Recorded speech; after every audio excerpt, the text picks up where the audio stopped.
Odessa s'enfonce dans le noir. Les ports muets, les usines figées, une ville suspendue. Sommes-nous en train d'assister à l'effondrement du dernier rempart ukrainien sur la mer Noire? Pour saisir l'ampleur du drame, imaginez une métropole de plus d'1 million d'habitants plongée dans l'obscurité, comme cela s'est produit à New York lors de la grande panne de 1977. Mais ici, pas de retour à la normale en quelques heures. L'ombre s'installe, le froid mord, la peur s'immisce. En une nuit, une attaque sans précédent a frappé une vingtaine de sous-stations électriques, coupant Odessa et plusieurs régions voisines du moindre courant. Plus de la moitié du sud du pays s'est retrouvée sans électricité en quelques heures. Pour beaucoup, cette obscurité soudaine incarne la peur. Tout peut basculer, et la menace d'une percée russe dans Odessa n'est plus une hypothèse lointaine. Ces frappes visent à désarticuler le cœur énergétique du pays. Chaque sous-station détruite, c'est des dizaines de milliers de foyers plongés dans le noir, des hôpitaux privés de moyens, des familles sans chauffage, sans eau courante, sans possibilité de cuisiner ou de communiquer.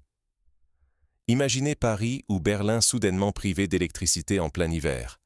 C'est la sidération, l'angoisse, le chaos latent.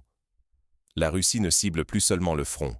Elle frappe les ports, les rails, l'énergie. Chaque cible vise à isoler Odessa, priver l'Ukraine de sa fenêtre maritime, paralyser son économie. Ponts ferroviaires, infrastructures portuaires, dépôts d'énergie, tout y passe, selon un plan méthodique. Jamais la ville n'a paru aussi vulnérable. Jamais la pression n'a été si forte. Prenons l'exemple du pont reliant Odessa à la Roumanie, seul accès direct vers l'Union européenne. Sa destruction, comme celle du pont d'Antonivka sur le Dniepr l'an passé, signifie la fin des approvisionnements terrestres, l'isolement total. À Marioupol, ce type de tactique avait abouti à un siège meurtrier de plusieurs semaines, coûtant la vie à des milliers de civils. Des experts militaires occidentaux, d'anciens conseillers du Pentagone, le reconnaissent désormais. Tout vacille sous leurs yeux. Les défenses ukrainiennes sont saturées. La stratégie russe se poursuit sans relâche. Pour la première fois, certains admettent que la chute d'Odessa n'est plus un scénario abstrait, mais une menace imminente. Le sort d'Odessa dépasse la simple bataille locale. Si la ville tombe, l'Ukraine perd son accès à la mer, bloque ses exportations, sacrifie une part majeure de son économie nationale. Pour l'Occident, c'est un défi stratégique. Peut-il encore enrayer l'avancée russe, ou doit-il s'attendre à une escalade aux conséquences mondiales? Pour prendre la mesure du choc, il faut revenir à la nuit où tout a changé. Retour sur cette nuit fatidique, où chaque minute a compté. Les premiers éclairs, les alarmes, puis le silence. Tout a commencé là. Rien, en 4 années de conflit, n'avait préparé l'Ukraine à ce qui s'est abattu dans la nuit de samedi à dimanche. En quelques heures à peine, Odessa, Tchernihiv, Dnipro et plusieurs autres grandes villes ont sombré dans une panique inédite. Les sirènes ont hurlé sans discontinuer, tandis que des vagues de drones et de missiles russes fondaient sur le pays, surgissant de tous les horizons. La mer Noire, la Crimée, mais aussi les régions de Belgorod et de Koursk. Pour comprendre, il faut imaginer un balai aérien mortel, semblable à celui observé lors du Blitz sur Londres pendant la Seconde Guerre mondiale. Les défenses sont saturées, les cibles multiples, les moyens d'interception dépassés par le volume des attaques. La stratégie russe se dévoilait sans ambiguïté. Saturer les défenses, les forcer à choisir entre trop de cibles. Un premier assaut de drones, suivi de missiles de croisière, a frappé les infrastructures vitales. En moins de 12 heures, une vingtaine de nœuds électriques majeurs ont été pulvérisés, provoquant l'effondrement du réseau. Un effondrement que les ingénieurs qualifient d'inédit dans l'histoire du pays. Un ingénieur ayant survécu à la catastrophe de Tchernobyl témoigne. Jamais, même en 1986, nous n'avions vu un tel collapse en chaîne. Le choc est immédiat. Odessa et d'autres métropoles s'enfoncent dans l'obscurité la plus totale. Plus de feux de circulation, transport public à l'arrêt, pompes à eau silencieuses. Les habitants, privés de chauffage, d'eau et de moyens de communication, basculent brutalement dans un quotidien de survie. Dans les hôpitaux, les générateurs tournent, mais le carburant s'amenuise. Chaque heure sans ravitaillement rapproche des centaines de patients d'un point de non-retour. Dans un hôpital d'Odessa, une infirmière raconte avoir improvisé des soins à la lumière de lampes frontales, ressuscitant des gestes d'un autre temps, comme lors du siège de Sarajevo dans les années 90. Les anesthésies sont réduites à l'essentiel, les opérations repoussées, les médicaments rationnés. L'économie aussi s'immobilise. Les usines cessent toute activité, les ouvriers sont renvoyés chez eux. Les ports d'Odessa, poumons économiques du pays, sont paralysés. Impossible de charger ou de décharger la moindre cargaison. L'exportation de céréales, cruciale pour l'Ukraine et la sécurité alimentaire mondiale, s'interrompt brusquement, faisant planer la menace d'une crise bien au-delà des frontières. En 2022, l'Ukraine avait exporté près de 40 millions de tonnes de céréales via Odessa. Chaque jour de blocage, ce sont des centaines de milliers de tonnes qui s'accumulent, menaçant d'asphyxier les marchés africains et moyen-orientaux. L'ONU elle-même a tiré la sonnette d'alarme, rappelant le rôle d'Odessa dans l'équilibre alimentaire mondial. Mais ce bombardement ne se limite pas à la destruction pure. Il révèle une stratégie d'isolement. Couper Odessa de la mer, étrangler le pays, empêcher toute résistance organisée dans la région. Si l'électricité ne peut être rétablie à court terme, la catastrophe humanitaire est inévitable. Des centaines de milliers de civils risquent de se retrouver sans ressources, exposés au froid, à la faim, au désespoir. Des familles entières, bloquées dans des immeubles sans ascenseur ni chauffage, organisent des tours de garde et des systèmes de rationnement. Dans certains quartiers, l'accès à l'eau potable dépend de la générosité de quelques voisins mieux équipés. Et pourtant, ces frappes massives ne sont qu'un prélude. L'isolement énergétique n'est qu'une première phase. La prochaine, l'asphyxie logistique et stratégique, pourrait bouleverser le destin de toute la région. Derrière cette offensive se dessine une question lancinante. L'Ukraine peut-elle encore tenir, ou sommes-nous à l'aube d'un point de bascule irréversible dans la guerre? Dans les capitales occidentales, l'heure est à l'alerte maximale. Quand la lumière s'éteint, le pays entier suspend sa respiration. À Odessa, cœur industriel et portuaire de l'Ukraine, la rupture est brutale. Le port, jadis fourmillant, tombe dans un silence assourdissant. Les exportations de blé, vitales pour la survie nationale, sont stoppées net. Un à un, les contrats internationaux s'évanouissent, entachant la réputation du port et semant le doute chez les partenaires étrangers. Souvenons-nous des conséquences du blocus de Leningrad pendant la Seconde Guerre mondiale. L'interruption des flux logistiques avait causé une famine meurtrière. Ici, l'étouffement d'Odessa fait planer le même spectre, à l'échelle de toute une région. Mais l'asphyxie ne vient pas seulement de la mer. La logistique terrestre, pilier de la région, s'effondre sous des frappes précises et répétées. Les rails se déforment. Les ponts, dont celui vers la Roumanie, seul accès à l'Union européenne, sont mis hors d'usage. Les triages ferroviaires, essentiels pour l'acheminement des denrées et du matériel, tombent sans relâche. Chaque axe est ciblé, chaque liaison méthodiquement coupée, pour isoler Odessa de tout secours. Les stratèges russes nomment cette doctrine « isolation par le feu ». Elle a déjà broyé Marioupol et Bakhmout. Ici, le siège ne commence pas aux portes, mais dans les artères vitales de la ville. Les convois humanitaires sont bloqués, les réserves s'épuisent, et les habitants découvrent que l'isolement n'est plus une simple menace, mais un quotidien oppressant. L'économie locale vacille. Les usines s'arrêtent, privées d'électricité. Les ouvriers rentrent chez eux, sans savoir s'ils reviendront. Les services publics, déjà affaiblis, ne survivent que grâce à quelques générateurs, dont le carburant se raréfie d'heure en heure. Chaque coupure dévoile une vulnérabilité accrue. Plus d'eau, plus de chauffage, plus de communication fiable. Vivre devient une épreuve permanente. Dans certains quartiers, des associations improvisent des cuisines collectives, rappelant les soupes populaires du Paris assiégé en 1870. Les plus âgés, ayant connu la crise économique des années 90, retrouvent des gestes oubliés. Conserver l'eau, faire du feu dans la cour, troquer des denrées. Au-delà des pertes humaines et économiques, l'isolement d'Odessa signifie la perte d'un point d'ancrage stratégique pour l'Ukraine. L'accès à la mer chancelle, la souveraineté s'effrite, l'idée d'une Ukraine maritime semble prête à s'effondrer. Si ce verrou saute, c'est tout l'équilibre régional qui vacille, et les conséquences pourraient aller bien au-delà des frontières ukrainiennes. Pourtant, le véritable enjeu dépasse la seule ville d'Odessa. L'attaque sur l'infrastructure énergétique et portuaire pose la question d'un point de bascule dans la guerre. Face à cette nouvelle phase, l'Occident doit décider s'il veut, et peut, éviter l'irréversible. Quand la guerre s'invite en mer, toute l'Europe retient son souffle. Désormais, la menace d'une escalade maritime plane, et chaque décision peut entraîner des conséquences catastrophiques.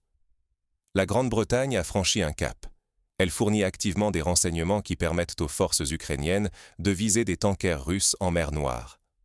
Ce rôle, d'abord discret, est devenu évident. Londres s'expose désormais à une riposte directe. Moscou n'a pas tardé à réagir. Selon ces nouvelles règles, tout navire britannique, civil ou militaire, est dorénavant une cible légitime où qu'il navigue. La Russie revendique ouvertement le droit de frapper des intérêts britanniques partout sur les océans, renversant la logique des conflits maritimes récents. Le risque d'un face-à-face ouvert entre la Russie et l'OTAN s'intensifie.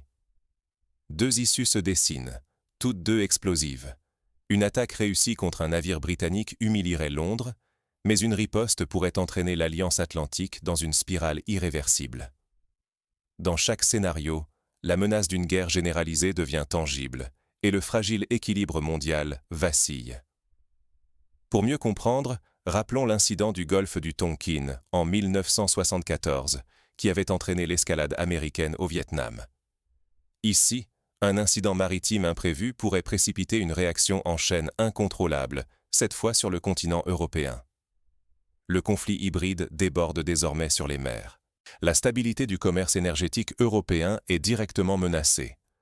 Une seule attaque contre un tanker pourrait déclencher une flambée des prix du pétrole et du gaz, ébranler les marchés et mettre en péril la sécurité énergétique de toute l'Europe. Les compagnies d'assurance s'inquiètent déjà, rendant chaque trajet en mer Noire périlleux. En 2023, le prix du baril avait déjà bondi de 20% suite à une attaque contre un navire commercial en mer Rouge. Ici, une paralysie durable d'Odessa créerait un choc bien plus vaste, risquant d'asphyxier des industries entières. Mais la crise va plus loin que l'économie. Un précédent juridique vertigineux se crée. Cibler des navires civils pour des raisons militaires sape la neutralité qui prévalait depuis plus d'un siècle. Si ce nouveau paradigme s'impose, aucune route maritime ne sera plus sûre, et tout navire civil risquera de devenir une cible dans de futurs conflits. L'affaire dépasse le cadre ukrainien. C'est un test grandeur nature pour les alliances occidentales et l'ordre international. Moscou, en affirmant pouvoir toucher des intérêts britanniques partout, place Londres et tous les membres de l'OTAN face à une pression colossale. Qui prendra la responsabilité d'une riposte? Où placer la nouvelle ligne rouge qui sépare la dissuasion de l'engrenage? Le moindre incident peut désormais servir de prétexte à une escalade incontrôlable. Il suffirait d'une frappe, d'une provocation ou d'une erreur de calcul pour précipiter l'Europe vers le chaos en quelques jours seulement. Les chancelleries européennes en sont conscientes. Le monde marche au bord du gouffre. La guerre hybride ne se limite plus à la Terre ou au cyberespace. Elle s'étend aux océans et menace les bases du commerce mondial, la sécurité collective et le droit international. Un nouveau chapitre, lourd de dangers, vient de s'ouvrir. Alors qu'Odessa reste sous pression, la ville devient le symbole d'un affrontement où se joue bien plus que le sort d'un port. Le conflit sur mer redéfinit les règles du jeu et place l'Occident devant une décision historique. Quand la survie devient le quotidien, la guerre prend un nouveau visage. Pour tout un peuple, l'exceptionnel se transforme en routine dangereuse. À Odessa, chaque aube est un test. Coupés d'électricité, privés de chauffage, les habitants bricolent des réseaux d'entraide. Cuisiner ensemble, échanger des astuces pour trouver de l'eau, partager le moindre reste de vivres. Beaucoup fuient temporairement la ville. Ceux qui restent inventent des stratégies dignes des sièges d'autrefois. Dans certains immeubles, des groupes se relaient pour surveiller les entrées, craignant les pillages. D'autres mettent en place des ateliers de réparation de radios à piles pour garder un lien avec l'extérieur. Les pharmacies improvisent des points de distribution d'urgence sous la surveillance de bénévoles. Les familles et voisins s'organisent en micro-communautés. Chacun veille sur les enfants, les aînés, les malades. Système D et débrouille, batterie de fortune, générateur à partager, réserve d'eau dans chaque récipient disponible. Les écoles ferment. Les hôpitaux survivent grâce à de vieux groupes électrogènes qui menacent de lâcher à chaque instant. La crise force un exode partiel, irréversible. Les plus fragiles prennent la route de l'Ouest, vers des régions où la lumière et le chauffage n'ont pas encore disparu. Mais le prix, c'est l'arrachement. À Odessa, ceux qui restent apprennent à survivre dans une obscurité glacée, où chaque nuit devient lutte contre le froid et l'inconnu. Une professeure raconte devoir organiser des cours clandestins dans une cave, à la lumière de bougies, pour que les enfants gardent un semblant de normalité. Des musiciens jouaient dans les abris, rappelant la résistance culturelle des villes en guerre. En Europe, la solidarité vacille. Après plus de 2 années de guerre, la lassitude gagne les opinions publiques. Les dons baissent, les collectes s'essoufflent, même les gouvernements ont du mal à maintenir le rythme de l'aide militaire et humanitaire. Le scepticisme se répand. L'Ukraine peut-elle tenir? La promesse d'une victoire rapide s'effrite. La résilience ukrainienne est désormais remise en question, parfois même chez les alliés historiques. Ce désengagement crée un précédent inquiétant. Quand la survie devient la norme, l'espoir s'use, la confiance dans les institutions se fissure. Si l'Occident ne renouvelle pas sa stratégie, la crise ukrainienne risque de fragmenter les alliances et de provoquer un désengagement fatal. Pour éviter l'enlisement, il faut inventer de nouvelles réponses. Les humanitaires doivent adapter leurs méthodes à la guerre hybride, ravitailler des populations isolées, renforcer l'autonomie énergétique, soutenir la santé mentale et l'éducation des enfants pris au piège. Sur le plan diplomatique, l'Europe doit explorer d'autres voies que la seule dissuasion militaire, sous peine de voir le conflit déborder. Par exemple, mettre en place des corridors d'évacuation humanitaire sous supervision internationale, comme cela avait été tenté à Alep en 2016, ou déployer des micro-réseaux électriques autonomes pour alimenter les points vitaux. Ignorer ces leçons, c'est risquer l'effondrement en cascade. La confiance publique s'effrite, les alliances se fracturent, la crise déborde l'Ukraine et menace la stabilité du continent tout entier. Mais derrière la crise humanitaire, un autre enjeu se profile.